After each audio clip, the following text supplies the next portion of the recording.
Hey, good morning, everybody. Dr. Mark here with Davidson Chiropractic. Hope you're doing well. We've been serving the Lake Norman community for almost 19 years now. We want to talk about hips. Hips are very important, especially you need lots of range of motion in the hip. It's a very mobile joint. It's basically a socket and a ball, and it's going to allow for a great amount of motion. Also, it's a relatively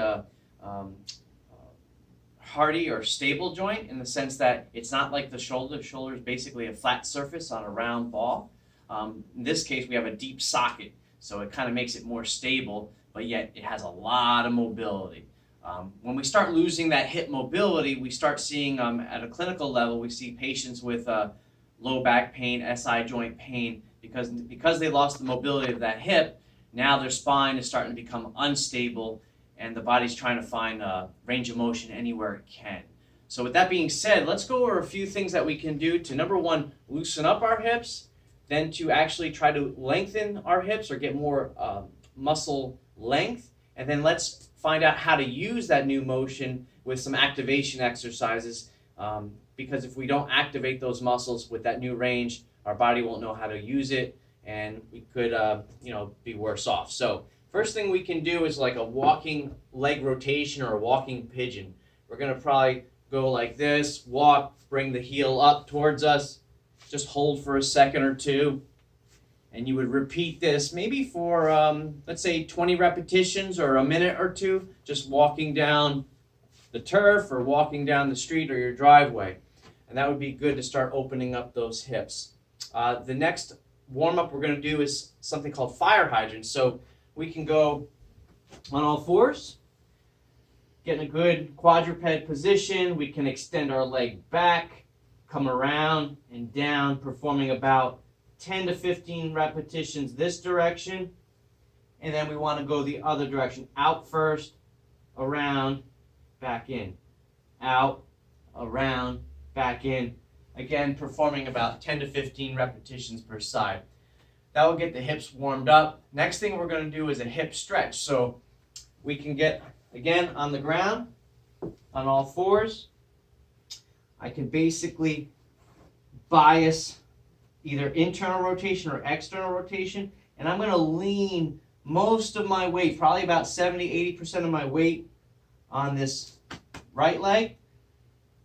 My other leg comes off the ground, and just really working into that stretch, maybe rotating my upper body a little bit to the opposing side. And I can go up, forward, or back to kind of scour and figure out where I need to stretch the most. Sometimes you can come back a little further, or you might want to go a little to the front, and you'll feel it in a little bit different locations. We want to hold that stretch for about 30 seconds. Repeat that 3 times, accumulating a good 90 seconds to 2 minutes of stretch. So now that we lengthened the tissue after we warmed it up, now we want to activate those muscles in there to kind of start using that new range of motion. So one of the first exercises we can do is something called a hip hike. So basically, we can place our leg on a step. Let me see if I can get over here. So one leg on a step, a little something for balance. My hips are level, foot is level with the step. I'm going to let my leg drop on this side, below the other leg, and then I'm going to lift up using my hip on this side.